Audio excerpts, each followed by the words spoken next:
Hello everyone, ICT virtual classes में मैं योगेश केमनी आपका स्वागत करता हूं। तो जैसा कि आप जानते हैं, हम लोग यहाँ पर पढ़ रहे थे फिजिक्स, और फिजिक्स में भी बेसिकली हम बात कर रहे थे types of modulus of elasticity. तो हमने मॉड्यूलस ऑफ इलास्टिसिटी देख लिया था, मॉड्यूलस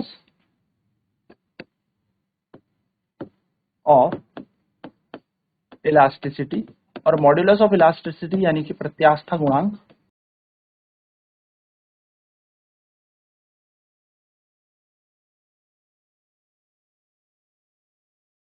है ना। मॉड्यूलस ऑफ इलास्टिसिटी पर हम बात करें तो मॉड्यूलस ऑफ इलास्टिसिटी अलग अलग तरीके के होते हैं। तो सबसे पहले हम बात करेंगे यंग मॉड्यूलस ऑफ इलास्टिसिटी की। Young's modulus of elasticity.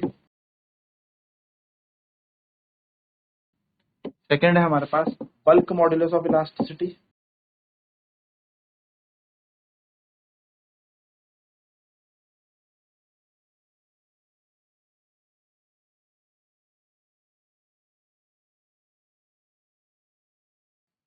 और तीसरा कर देंगे हम Young modulus of elasticity, bulk modulus of elasticity, और तीसरा हो जाएगा हमारा shear मॉड्यूलस ऑफ इलास्टिसिटी,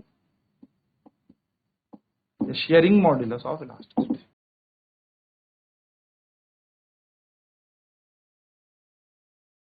यानी कि यंग का प्रत्यास्था गुणांक, बल्क आयतन प्रत्यास्था गुणांक, और तीसरा हो जाएगा हमारा शेयर यानी कि अपरूपण प्रत्यास्था गुणांक। तो सबसे पहले हम बात कर रहे हैं यंग मॉड्यूलस ऑफ इलास्टिसिटी का। यंग्स मॉड्यूलस ऑफ इलास्टिसिटी यानी कि यंग का प्रत्यास्था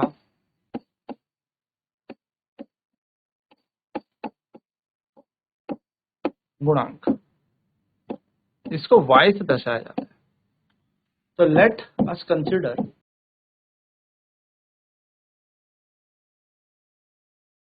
a wire of length L, a force or a weight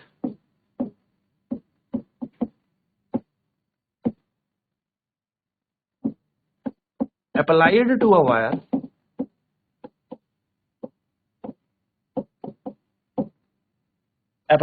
wire if a force or a weight applied to a wire then increase in the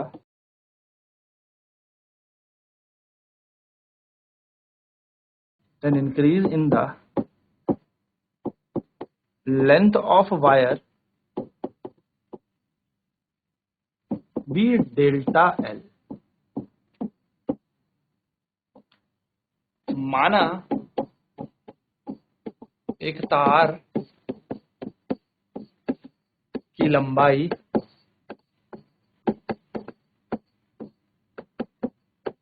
L है, इस पर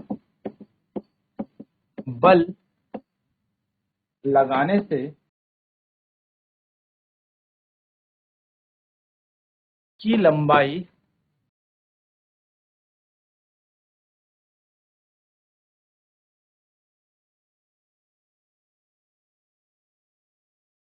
में परिवर्तन delta L आता है। माना कोई भार मैंने यहाँ पर इस तार से लटका लिया, जैसे ये एक तार है, मैंने एक रिजिड सपोर्ट से ये तार ले ली, इसकी लंबाई कितनी है L, और मैंने यहाँ पर क्या किया, इस तार को किसी बल से खींच दिया, mg बल से मैंने खींच दिया, जिसके कारण जो इसकी लंबाई बढ़ गई वो डेल्टा L बढ़ गई। कितनी बढ़ गई? डेल्टा L इसकी लंबाई पे इंक्रीमेंट आ गया, यानी कि तार में लंबाई कितनी बढ़ गई? डेल्टा L इसकी लंबाई बढ़ गई। ठीक है, पहले इसकी लंबाई L थी, अब नहीं बढ़ के कितनी हो गई? Delta L। तो W बराबर क्या है? वेट है mg, यानी कि ये एक हिसाब से क्या है? फोर्स है। और अगर मैं इस तार की बात करूं तो लेट अस कंसीडर इस तार का काट क्षेत्रफल है A। काट क्षेत्रफल कितना है इसका? A। और r इसकी त्रिज्या है। तो let r is the radius of the wire. माना तार का रेडियस कितना है, r है, ठीक है। माना तार की त्रिज्या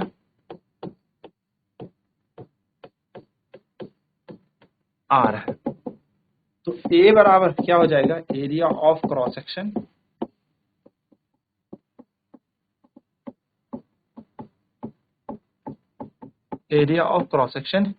यानी कि काट क्षेत्रफल है A, और A बराबर कितना हो जाएगा, पाई r स्क्वायर। अगर हम बात करें अकॉर्डिंग टू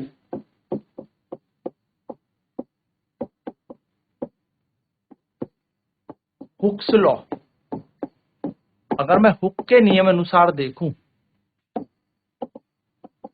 हुक के नियम अनुसार, तो भाई अगर मैं हुक के नियम अनुसार देख रहा हूं तो मुझे पता है कि जो मॉड्यूलस ऑफ इलास्टिसिटी होगा वो होता है लॉन्गिट्यूडिनल स्ट्रेस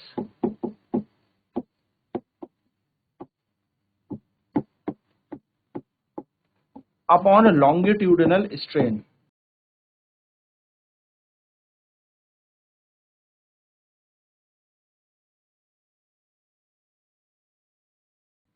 y बराबर हो जाएगा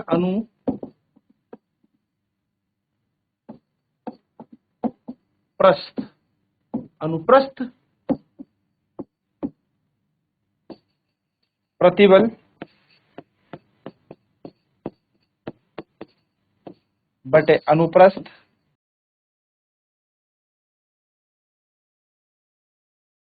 विकृति। तो y इज इक्वल्स टू, अब लॉन्गिट्यूडिनल स्ट्रेस की बात करते हैं। स्ट्रेस लॉन्गिट्यूडिनल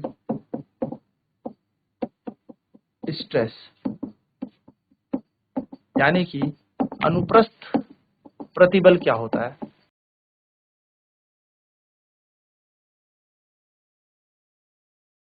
तो ये होगा फोर्स अपॉन में एरिया, है ना। ये क्या होता है, बल बटा क्षेत्रफल, बल बटा क्षेत्रफल। अब हम सभी जानते हैं कि अगर हम बात करें स्ट्रेस की, यानी कि यही लॉन्गिट्यूडिनल स्ट्रेस यानी कि प्रतिबल की, तो बल कितना है यहाँ पर लगा, तो है तो वजन ना, वजन ही तो इसको खींच रहा है यानी कि mg, और कितना एरिया लग रहा है, पाई r का स्क्वायर। इसको हम समीकरण नंबर 1 मान लेते हैं। ऐसे ही अगर हम यहाँ पर बात करें स्ट्रेन की विकृति कितनी होगी, तो विकृति कौन सी है, ये लॉन्गिट्यूडिनल है यानी कि अनुप्रस्थ है, और विकृति होती है हमारे पास change in length upon original length. Change in length upon original length इसका फॉर्मूला बन जाएगा, यानी कि क्या बन जाएगा, लंबाई में परिवर्तन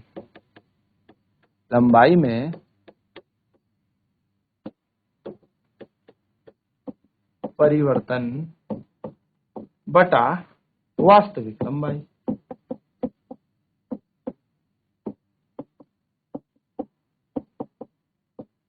लंबाई में परिवर्तन बटा वास्तविक लंबाई। तो यहाँ पर जो विकृति बन जाएगी, स्ट्रेन बन जाएगा, वो कितना बन जाएगा हमारे पास, डेल्टा एल अपॉन में एल। विकृति कितनी बन जाएगी हमारे पास, तो विकृति आ जाएगी डेल्टा एल अपॉन एल, है ना।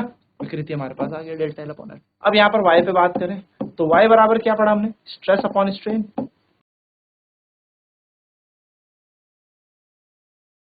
यानी कि y बराबर कौन हो जाएगा, प्रतिबल बटा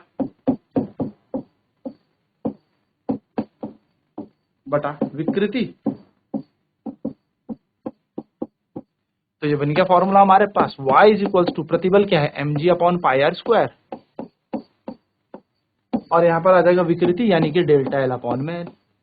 तो y बराबर आ जाएगा mg अपॉन में pi R square into L upon में डेल्टा एल। तो ये बन गया हमारा y, यानी कि ये बन गया हमारा यंग मॉड्यूलस ऑफ इलास्टिसिटी। तो हम इसे लिखेंगे y बराबर mgl upon pi R square delta L. अच्छा, इसकी यूनिट क्या बन जाएगी, इकाई फिर वही न्यूटन पर मीटर स्क्वायर इसकी इकाई बन जाएगी।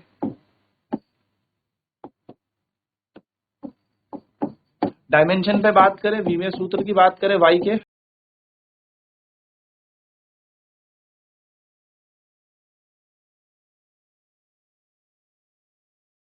तो विमीय सूत्र देखा जाए तो न्यूटन के लिए हो जाएगा ml t-2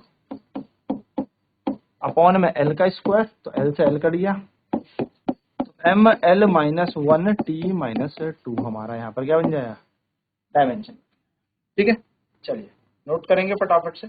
तो क्या है हमारे पास, हमने देखा तीन तरीके के हमारे पास क्या होता है, मॉड्यूलस ऑफ इलास्टिसिटी होते हैं, प्रत्यास्थता के गुणांक होते हैं।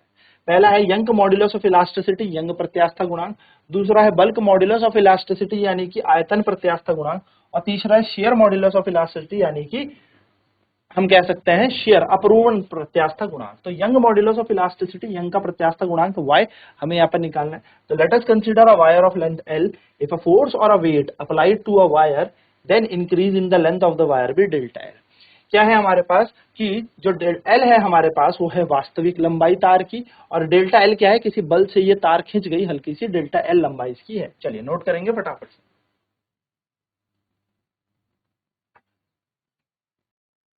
तो माना एक तार की लंबाई एल है और इस पर लगने वाला बल से कारण ये खिंच जाता है, डेल्टा एल इसकी लंबाई बढ़ जाती है। ठीक है, तो डेल्टा एल इसकी लंबाई बढ़ जाती है, तो W is equal to M G, यानी कि W बराबर एम जी होगा।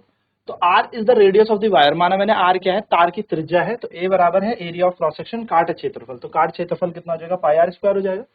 तो according to the Hooke's law, Hooke के नियम अनुसार y बराबर longitudinal stress upon longitudinal strain, y बराबर अनुप्रस्थ प्रतिबल बटा अनुप्रस्थ विकृति होती है। ठीक है, तो स्ट्रेस अपॉन स्ट्रेन ही होगा y ना, तो y बराबर स्ट्रेस अपॉन स्ट्रेन आ गया। तो बस स्ट्रेस कैसे निकाला जाएगा, फोर्स अपॉन एरिया यानी कि mg upon pi R square, and विकृति ऐसे निकाली जाएगी डेल्टा एल अपॉन एल, इस शेप में इस फॉर्म में निकाली जाएगी। चलिए नोट करेंगे फटाफट।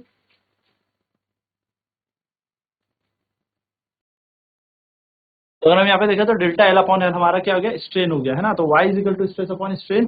तो प्रतिबल कैसे निकाला जाए, mg upon pi R square से हम क्या निकालेंगे, यंग मॉडुलस यानी कि यंग का प्रत्यास्थता गुणांक। mg ऐसे रहेगा, पाई आर स्क्वायर नीचे रहेगा, ये l चला गया ऊपर, तो बन जाएगा mgl upon pi R square delta L. ये हमारा फाइनल फॉर्मूला बन जाएगा, mgl upon pi R square delta L. तो डायमेंशन विमीय सूत्र की बात करें तो विमीय सूत्र का फॉर्मूला क्या होता है हमारे पास, फोर्स पर यूनिट एरिया ही होगा यहाँ पर, क्योंकि नीचे डेल्टा एल से एल से कोई कट जाएगा, तो बन जाएगा M L T minus two upon L square, L से एल कट गया तो एम एल -1 t-2 हमारे यहाँ पर क्या आ जाएगा, इसका डायमेंशन आ जाएगा। चलिए इस पे एक न्यूमेरिकल करते हैं। क्वेश्चन क्या आ रहा है, a wire of length, a wire of 10 centimetre length, या length 10 centimetre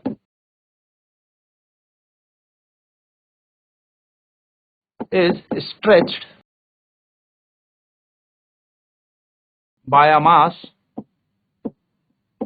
tied to its end। इसको एक सेकंड, इसको थोड़ा सा और लिखते हैं। A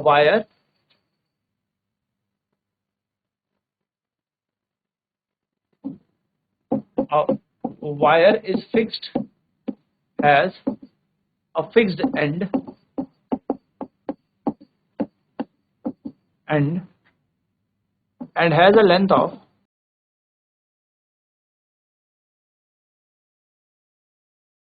10 centimeter, is stretched by a mass of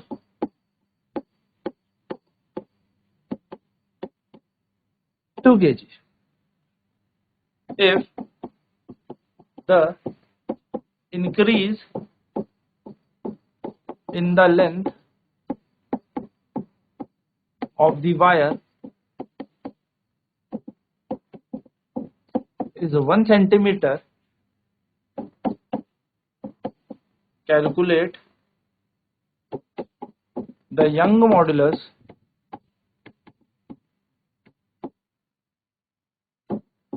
of elasticity given radius of wire is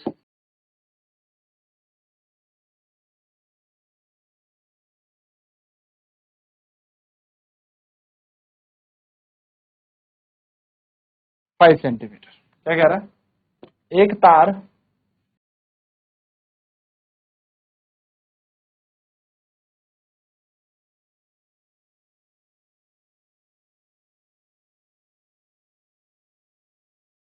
जिसकी लंबाई 10 सेंटीमीटर है को एक सिरे से लटकाया गया, सिरे से निश्चित करके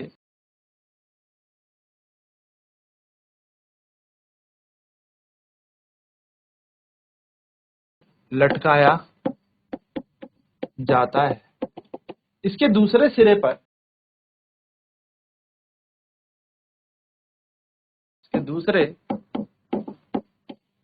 सिरे पर 2 केजी का द्रव्यमान लगाया जाता है,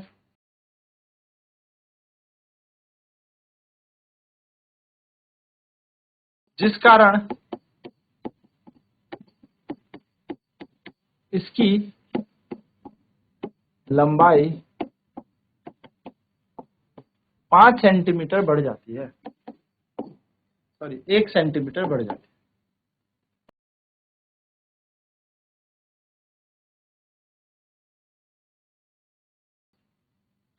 यदि इस तार की त्रिज्या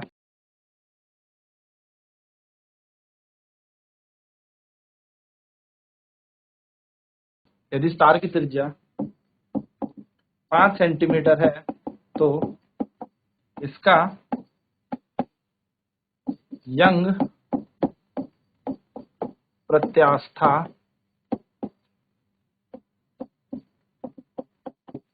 गुणांक ज्ञात कीजिए।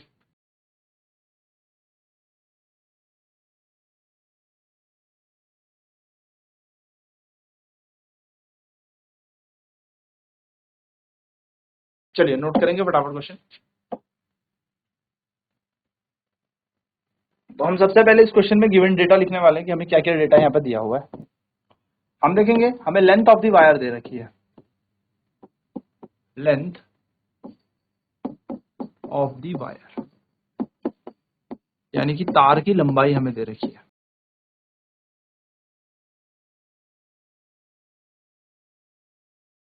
कितनी? 10 सेंटीमीटर। हमें इंक्रीज इन लेंथ दे रखा है,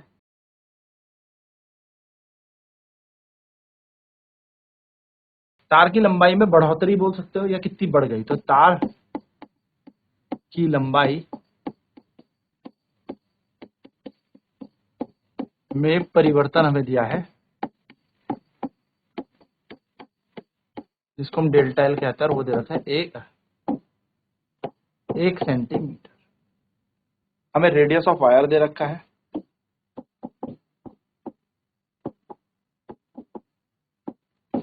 तार की त्रिज्या हमें दे रखी है,